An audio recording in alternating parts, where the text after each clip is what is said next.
എത്ര പേർക്ക് സന്തോഷമാണ്? കർത്താവിനെ സ്തുതിച്ചാട്ടെ. ഹല്ലേലൂയ. ഈ ഒച്ചപ്പോര ഹല്ലേലൂയ, ഹല്ലേലൂയ, പ്രൈസ് ദി ലോർഡ്, ഹല്ലേലൂയ.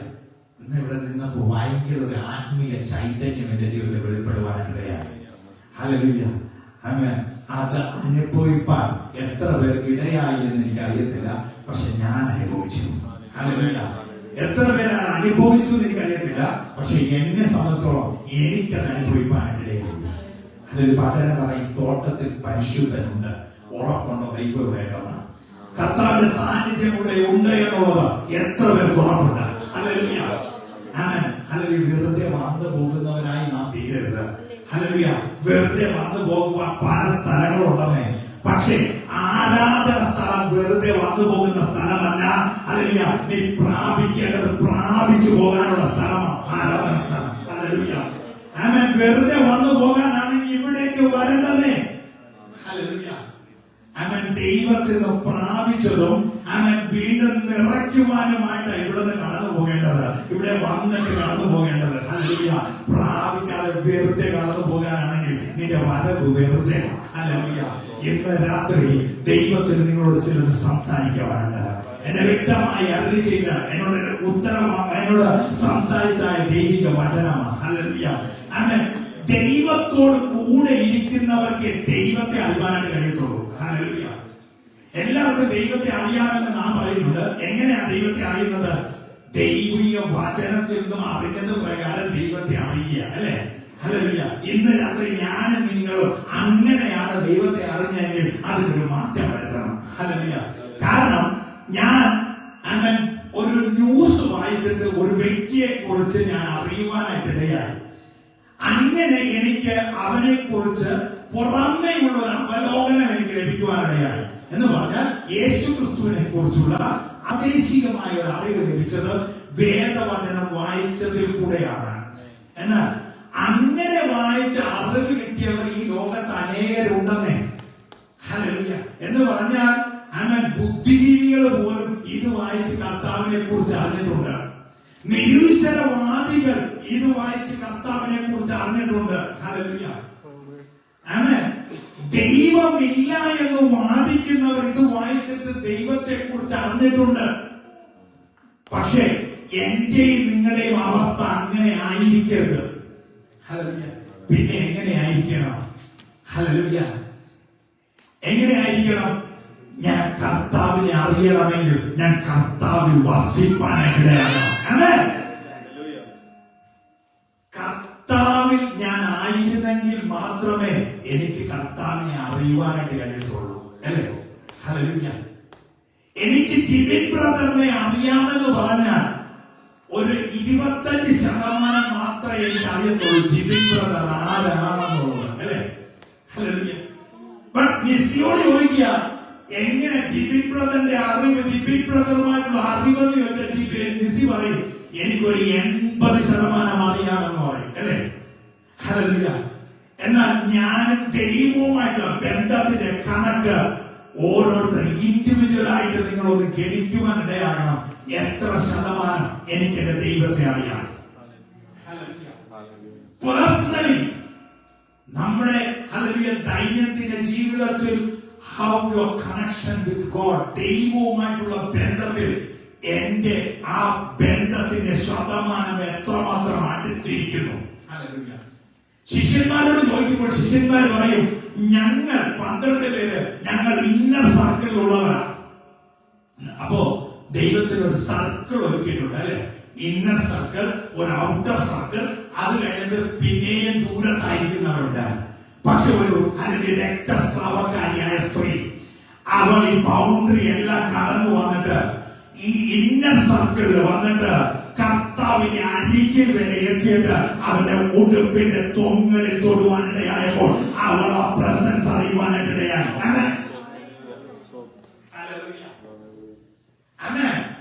അവൾ സാധാരണ വിചാരിച്ചാൽ ഇതിനടുത്തെത്താൻ കഴിയത്തില്ല. വെറുതെ ഒരു തോന്നൽ വിചാരിച്ചാൽ ഇവൾക്ക് ഇന്നർ സർക്കിളിൽ എത്താൻ കഴിയത്തില്ല. പക്ഷെ ആവശ്യഭാരവുമായി ആര് വന്നോ അവൾക്ക് ഇന്നർ സർക്കിളിൽ എത്തുവാൻ കഴിയും. ഹല്ലേലൂയ. ഇന്ന് രാത്രി ആവശ്യഭാരവുമായി അടുത്ത് വന്നത് അവർക്ക് ആ ഇന്നർ സർക്കിളിൽ ചെന്ന് കർത്താവിന്റെ അരികത്ത് ചെന്ന് ആ തൊങ്ങലെ പിടിക്കുവാൻ അവർക്ക് സാധിക്കും. അവർക്ക് വിടുതൽ സംഭവിക്കാനിടയാകും. ഇന്ന് രാത്രി അതുപോലൊരു വിടുതലാട്ടോ അവൻ ഏറ്റെടുത്തോ. അതുപോലൊരു വിടുതൽ വ്യാപരിക്കുക. ഇന്നർ സർക്കിളിൽ ചെന്ന് അവന്റെ ഉടുപ്പിന്റെ തൊങ്ങലിൽ തൊടുമ്പോഴുള്ള ഒരു സൗഖ്യമുണ്ടല്ലോ, അത് ഇന്ന് രാത്രി വ്യാപരിക്കുകയാണ്. ഇവിടെ കർത്താവ് വന്നിട്ടുണ്ട്. അവന്റെ സാന്നിധ്യം ഞാൻ അനുഭവിക്കുന്നുണ്ട്. അതിന്റെ വിടുതൽ ഈ ആലയത്തിനകത്ത് വ്യാപരിക്കുന്നുണ്ട്. വെറുതെ പറഞ്ഞല്ലോ. ഹല്ലേലൂയ. എന്ന് വീട്ടിൽ ചെന്ന് ടെസ്റ്റ് ചെയ്ത് നോക്കിയോ. ഹല്ലേലൂയ. അനുഭവമാണ് നിന്റെ ജീവിതത്തിൽ ഏറ്റവും പ്രാധാന്യം. ഇന്നർ സർക്കിളിലേക്ക് കടന്നു വന്നിട്ട് ആ യേശുവിന്റെ ഉടുപ്പിന്റെ തൊങ്ങലിൽ തൊടുവാൻ ആര് മനസ്സ് വയ്ക്കുന്നോ, ആര് പൂർണ്ണമായ ഹൃദയത്തോടുകൂടി അവന്റെ അരികിൽ എത്തണമെന്ന വാഞ്ചയോടെ നിങ്ങളൊന്ന് അടുത്തു വരുന്നോ, അവരോട് ഇന്ന് രാത്രികാലത്ത് ദൈവത്തിന് സംസാരിക്കുവാനുള്ളത് അതെ, നിനക്ക് ഇന്ന് വിടുതലാണ് എന്നുള്ളതാണ്. രോഗം മാത്രമല്ല കേട്ടോ. ഹല്ലേലൂയ. വിടുതലിന്റെ ശക്തി രോഗത്തിൽ മാത്രമാണെന്ന് വിശ്വസിക്കുന്ന അനേകരുണ്ട്. രോഗം സൗഖ്യമാകുമ്പോൾ വിടുതൽ കൊടുത്ത അഭിഷിക്തന്മാരെ ദൈവമാക്കി വെച്ചിരിക്കുന്ന അനേകരുണ്ട്. ഹല്ലേലൂയ. ഇന്ന് രാത്രി അങ്ങനെയല്ല കേട്ടോ. ഹല്ലേലൂയ. നിന്റെ സകലവിധമായ ആവശ്യങ്ങൾക്കും, ഹല്ലേലൂയ, നിന്റെ സകലവിധമായ പോരായ്മകൾക്കും എന്റെ ദൈവം മതിയായവനാണ്. അതുകൊണ്ടാണ് ദാവീദ് 71 സങ്കീർത്തനത്തിൽ ഇവിടെ ഇപ്രകാരം പറയുന്നത്, ഗർഭം മുതൽ നീ എന്നെ താങ്ങിയിരിക്കുന്നു. ഹല്ലേലൂയ. എന്ന് പറഞ്ഞാൽ ദൈവികമായ ഒരു സീഡ് അവന്റെ ജീവിതത്തിൽ ദൈവം കൊടുത്തത് കൊണ്ട് അവൻ പറയുകയാണ്, എന്നെ അന്ന് കരുതിയത് കൊണ്ടാണ് ഞാൻ ഇന്ന് നിന്റെ സന്നിധിയിലായിരിക്കുന്നത്. ഹല്ലേലൂയ. എന്ന് രാത്രി അന്ന് തകർന്നു പോയെങ്കിൽ എനിക്കിങ്ങനെ നിൽപ്പാൻ സാധിക്കത്തില്ലായിരുന്നു. അന്ന് വിട്ടുപോകുന്നെങ്കിൽ ഹല്ലേലൂയ ഇന്നും ഹല്ലേലൂയ ഇരുമനസ്സോടെ കടന്നു വന്ന പ്രിയപ്പെട്ടവരുണ്ട്. പോകണോ വേണ്ടയോ എന്ന് ചോദിച്ചുകൊണ്ട് ഇരുമനസ്സോടെ ആയിരുന്ന പ്രിയപ്പെട്ടവര് എന്നാൽ വന്നത് ഉപകാരമായി. ഹല്ലേലൂയ. ഇന്ന് രാത്രി അവരുടെ ജീവിതത്തിൽ ബെനിഫിറ്റ് ആയെന്ന് വന്നത് ഉപകാരമായി. ഹല്ലേലൂയ. കാരണം എന്തെന്നറിയാമോ, നീ ആഗ്രഹിക്കാത്ത സമയത്ത് ദൈവം നിന്നെ കൊണ്ടുവരുന്നേ. ഹല്ലേലൂയ. ഈ രൂത്ത് ആഗ്രഹിച്ചല്ല, പക്ഷെ ഭാഗ്യവശാലാണ് ബോസിന്റെ വയലിലേക്ക് എത്തിപ്പെടുവാനായിട്ടിടയായത്. ഹല്ലേലൂയ. രൂത്ത് നടന്നു പോയതാ, ഭാഗ്യവശാൽ അവളെ വയലിൽ എത്തിച്ചേരുവാനായിട്ടിടയായി. ഹല്ലേലൂയ. ഇന്ന് രാത്രി ആ ദൈവികമായ സ്പർശനം നിങ്ങളുടെ ശരീരത്തിൽ അനുഭവമാകണം. ഹല്ലേലൂയ. ചിലരോട് ദൈവം വ്യക്തമായി ഇടപെടുകയാണ്. ഹല്ലേലൂയ. എന്താണെന്നറിയാമോ, ദാവീദ് പറയുകയാണ്, 7-ാം വാക്യം പറയുകയാണ്, ഞാൻ പലർക്കും ഒരു അത്ഭുതമായിരിക്കുന്നു, നീ എന്റെ ബലമുള്ള സങ്കേതമാകുന്നു. ഞാൻ പലർക്കും ഒരു അത്ഭുതമാണ്. നിന്നെ കുറിച്ച് നീ തന്നെ പറയണം, ഞാൻ പലർക്കും ഒരു അത്ഭുതമാണ്. ഹല്ലേലൂയ. നിന്നെ കുറിച്ച് നീ തന്നെ എത്ര പേർക്ക് പറയുവാൻ കഴിയും, ഞാനൊരു അത്ഭുതമാണെന്ന്. ഹല്ലേലൂയ. എനിക്ക് പറയുവാൻ സാധിക്കും, ഞാനൊരു അത്ഭുതമാണ്. കാരണം നഷ്ടപ്പെട്ടു പോകേണ്ട സ്ഥാനത്ത് ദൈവം എന്നെ താങ്ങുവാനിടയായി. അങ്ങനെ ഈ ലോകത്ത് ഇല്ലാതെയായി പോകേണ്ട ഒരു സമയം എന്റെ ജീവിതത്തിൽ ഉണ്ടായിരുന്നു. എന്നാൽ ദൈവം എന്നെ കരുതി ഒരു പോലും വരുവാനിടയാകാതെ ദൈവം എന്നെ സൂക്ഷിച്ചത് കൊണ്ട് എനിക്ക് ഇന്ന് ദൈവസന്നിധിയിൽ പാണ്ടക്കൊണ്ടവിടെയായി. ഹല്ലേലൂയ. ഹല്ലേലൂയ. ഒരു ഇസ്ഹാക്കിനോട് ചോദിച്ചാൽ ഇസ്ഹാക്ക് പറയും, ഞാനൊരു അത്ഭുതമാണ്. എന്താ ഇസ്ഹാക്ക് നിന്റെ ജീവിതത്തിൽ നിനക്ക് പ്രാപിക്കുവാൻ കഴിഞ്ഞ ഒരു അത്ഭുതം എന്ന് ചോദിച്ചാൽ ഇസ്ഹാക്ക് പറയും, എന്റെ അപ്പൻ യാഗപീഠത്തിൽ കൊണ്ട് കിടത്തിയതാ. എന്റെ അപ്പൻ ദൈവശബ്ദം കേട്ടില്ലായിരുന്നെങ്കിൽ ഞാൻ ഇന്ന് ഈ ഭൂമുഖത്തുണ്ടാകുകയില്ലായിരുന്നു. ഹല്ലേലൂയ. അപ്പനും അമ്മയും അബ്രഹാം സാറയും ഈ ഇസ്ഹാക്കിനെ നോക്കിയിട്ട് പറയും, നീ ഒരു അത്ഭുതമാ മകനെ.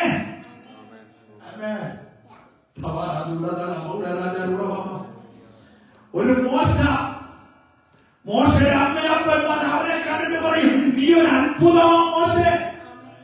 മോശയുടെ എങ്ങനെയാണ് ഞാനൊരു അത്ഭുതമാകുന്നത്? അവ പറയും, രാജാവിന്റെ കൽപ്പനയുണ്ടായിട്ടും നീ സുന്ദരനെന്ന് ഞങ്ങൾ അറിഞ്ഞിട്ട് ഞങ്ങൾ നിന്നെ മറച്ചു വെച്ചു. ഹല്ലേലൂയ. എന്നാൽ ഞങ്ങൾക്ക് നിന്നെ മറയ്ക്കാൻ കഴിയാതായപ്പോൾ നിന്നെ നൈൽ നദിയിൽ ഒഴുക്കി വിട്ടതാ. പക്ഷെ ഫറവോന്റെ പുത്രി തക്ക സമയത്ത് വന്നത് കൊണ്ട് നിന്നെ അതിൽ നിന്ന് വലിച്ചു കയറ്റി. നീ ഒരു അത്ഭുതമാ. മോശ പറയും, ഫറവോന്റെ പുത്രി വന്നത് കൊണ്ടല്ലേ. അത് ദൈവത്തിനൊന്ന് പറയാനുണ്ട്, തക്ക സമയത്ത് ആരെയാണോ നിന്റെ അടുക്കലേക്ക് എത്തിക്കുന്നത്, അത് ദൈവം അറിഞ്ഞിട്ടാ. നിന്റെ ജീവിതത്തിന്റെ മേഖലകളിൽ ചില പ്രിയപ്പെട്ടവരെ നിനക്ക് വേണ്ടി ഒരുക്കി തരുന്നത് എന്തിനു വേണ്ടിയിട്ടെന്ന് അറിയാമോ? ദൈവത്തിന്റെ സ്നേഹം വെളിപ്പെടുത്താൻ. ഹല്ലേലൂയ. അധികം സ്നേഹിച്ച് അധികം അത് പ്രാപിച്ചവരാ ദൈവത്തെ അധികം സ്നേഹിപ്പാൻ ഇടയാകുന്നത്. എന്നാൽ വീണ്ടും പറയട്ടെ, ആ ബന്ധത്തിൽ നിന്ന് നീ അകന്നു പോകരുതേ. നീ ആയിരിക്കുന്ന ആ ഇന്നർ സർക്കിളിൽ കർത്താവുമായിട്ട് ആയിരിക്കുന്ന അവസ്ഥയിൽ നിന്നും നീ അകന്നു പോകരുതേ. ദൈവം ആഗ്രഹിക്കും നീ എപ്പോഴും ഇതുപോലെ അടുത്തിരിക്കണം. ഹല്ലേലൂയ. മാർത്തയ്ക്ക് ഒരു ചിന്ത ഉണ്ടായിരുന്നു. ഹല്ലേലൂയ. അവൻ മറിയ എന്നെ സഹായിക്കുന്നില്ല എന്ന്. പക്ഷെ മറിയയുടെ ഇരിപ്പിടം എവിടെയായിരുന്നു അറിയാമോ? കർത്താവിന്റെ പാദപീഠത്തിൽ ഇരുന്നുകൊണ്ട് അവൾ പ്രാപിക്കുകയായിരുന്നു. ഇന്ന് രാത്രികാലം നിന്റെ അവസ്ഥ നീ ആയിരിക്കേണ്ടത് എവിടെയെന്നറിയാമോ? കർത്താവിന്റെ പാദപീഠത്തിൽ ഇരുന്നാൽ നീ ഒരു അത്ഭുതമായി തീരും. എല്ലാവരും പല പല സ്ഥാനങ്ങൾ കണ്ടെത്തും ഇരിക്കാൻ വേണ്ടി. ഹല്ലേലൂയ. എന്നാൽ മറിയ കണ്ടെത്തി എവിടെയെന്നറിയാമോ? കർത്താവിന്റെ പാദപീഠം. ഹല്ലേലൂയ. ഇന്ന് രാത്രി നിന്റെ ജീവിതത്തിലും നീ ഒരു ഇരിപ്പ് കണ്ടെത്തണം. നിന്റെ ജീവിതത്തിലും നീ ആ സ്പേസ് കണ്ടെത്തണം. എവിടെയെന്നറിയാമോ? കർത്താവിനോട് ചേർന്നിരിപ്പാൻ. ഹല്ലേലൂയ. ഈ ദിവസങ്ങളിൽ ഞാൻ വചനത്തിന്റെ ആഴങ്ങളിലേക്ക് ഒന്ന് ഇറങ്ങി ചെല്ലുവാനിടയായി. അപ്പോൾ ആ ദൈവത്തിന്റെ അത്ഭുതമാർന്ന വിളി കാണുവാനിടയായത്. ദൈവം വിളിച്ചവരെല്ലാം അത്ഭുതമായിട്ടുണ്ട്. ദൈവം വിളിച്ച് സെപ്പറേറ്റ് ചെയ്തവരെല്ലാം ഇന്നൊരു അത്ഭുത വിഷയമായിട്ട് നമുക്ക് കാണുവാൻ കഴിയുന്നുണ്ട്. മുന്നോട്ട് കടന്നു പോകുമ്പോഴും ദാവീദിനെ കുറിച്ച് ദാവീദ് പറയുകയാണ്, ആരും പ്രതീക്ഷിക്കാത്ത സ്ഥാനത്ത്, എനിക്ക് പോലും ഇങ്ങനെ ഒരു ചിന്തയില്ലാതിരുന്ന സ്ഥാനത്ത് ദൈവം എന്നെ അവിടെ നിന്ന് പൊക്കിയെടുത്തുകൊണ്ടുവന്ന് സിംഹാസനം നൽകി. സിംഹാസനം നൽകിയത് മാത്രമല്ല, എനിക്ക് ആവശ്യമായ ബുദ്ധി തന്നു, എനിക്ക് ആവശ്യമായ പരിജ്ഞാനം നൽകി തന്നു. അതുകൊണ്ടാകുക ഈ പരിജ്ഞാനം എനിക്ക് അത്യത്ഭുതമാകുന്നു. അതെനിക്ക് ഗ്രഹിച്ചു കൂടാതെ ഉന്നതമായിരിക്കുന്നു. ഇന്ന് ബിനാമികളുണ്ട്. ബിനാമികൾ. എന്തിന് ഈ ലോകത്ത് ബിനാമികളുണ്ട്? എന്തിനാണെന്നറിയാമോ? തനിക്ക് പകരമായി മറ്റൊരുവരെ ഏർപ്പാടാക്കിയിട്ട് താൻ ഇവിടെ നിന്നുകൊണ്ട് നിയന്ത്രിക്കും. ഹല്ലേലൂയ. എന്നാൽ ദൈവം അങ്ങനെയല്ല കേട്ടോ. ഹല്ലേലൂയ.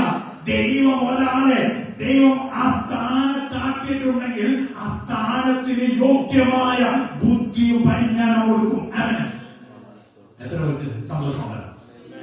ഇന്ന് രാത്രികാലം പറയുക, നിന്നെ ഒരു സ്ഥാനത്ത് ദൈവമാക്കിയത് ആ പൊസിഷന് വേണ്ടിയുള്ള ബുദ്ധിയും പരിജ്ഞാനം തന്നിട്ടാ. ഹല്ലേലൂയ.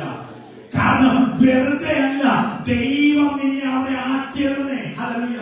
എല്ലാ ദിവസവും പോയി ദൈവത്തിന് ആലോചന പ്രാപിച്ചിട്ട് ചെന്ന് ജോലി ചെയ്യാനല്ല, ആ ജോലിക്ക് ആവശ്യമായ ബുദ്ധിയും പരിജ്ഞാനം ദൈവം നിനക്ക് നൽകിയത് കൊണ്ടാണ്. ഹല്ലേലൂയ.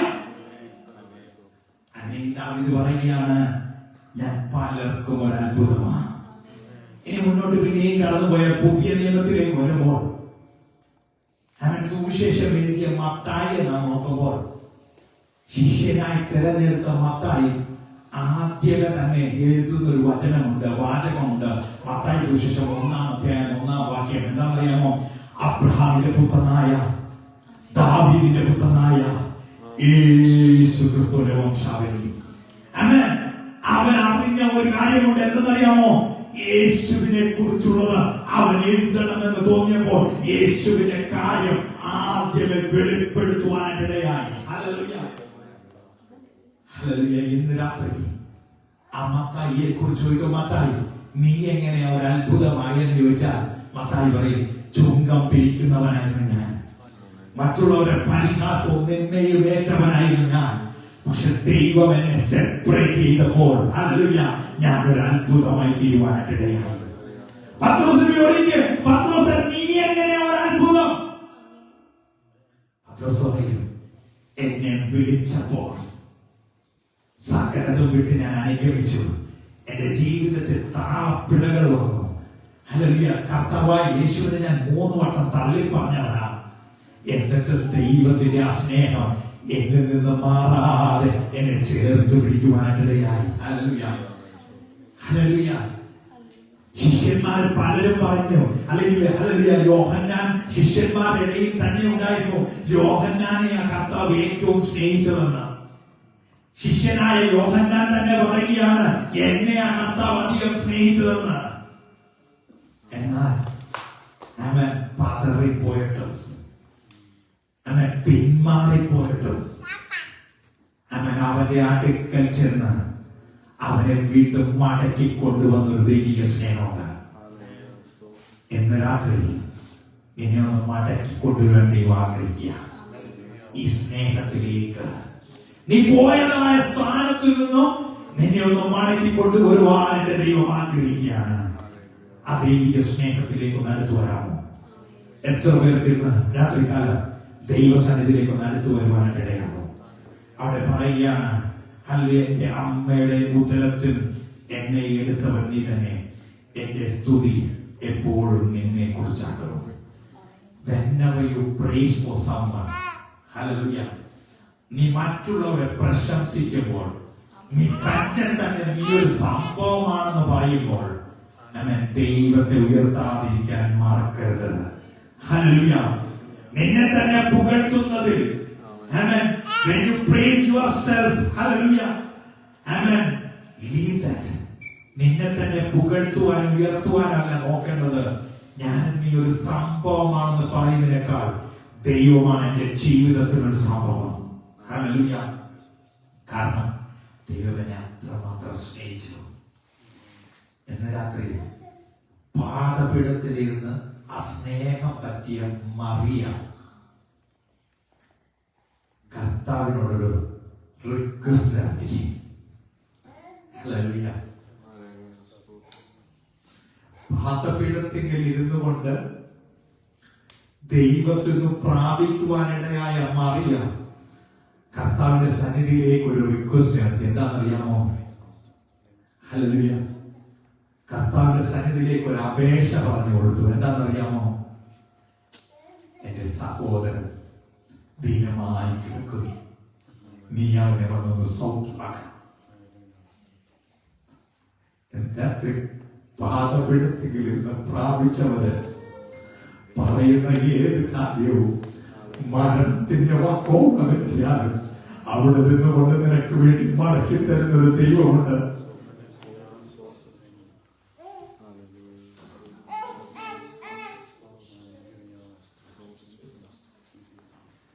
ഹല്ലേലൂയ. പാദപീഠത്തിൽ ഇരുന്ന് പ്രാപിച്ച മാറിയ അവളൊരു അപേക്ഷ കൊടുത്തു. കർത്താവ് വന്നില്ലല്ലോ എന്ന് നോക്കിക്കൊണ്ടിരിക്കുക. വന്നപ്പോൾ ഇന്ന് രാത്രി നീ അരികത്തിനോട് പ്രാപിച്ചതിന്റെ നീ ചോദിച്ചതായി ചോദ്യത്തിന് മരണത്തിന്റെ താഴ്വരയിൽ നിന്നും വിളിച്ചെടുത്തുവരുത്തി നിനക്ക് വേണ്ടി ആ മറുപടി നൽകി തന്ന ഒരു ദൈവത്തിന്റെ വലിയ പ്രവൃത്തി. ഇന്ന് രാത്രി പാദപീഠത്തിൽ ഇരുന്ന് പ്രാപിച്ചിട്ടുണ്ടോ? ഹല്ലേലൂയ. നിന്റെ അപേക്ഷ അവൻ പൂർണ്ണമായി ചെയ്തു തരും. പാദപീഠത്തിൽ ഇരുന്നാണോ നീ പ്രാപിച്ചത്? നിന്റെ അപേക്ഷ ദൈവം തള്ളിക്കളയത്തില്ല.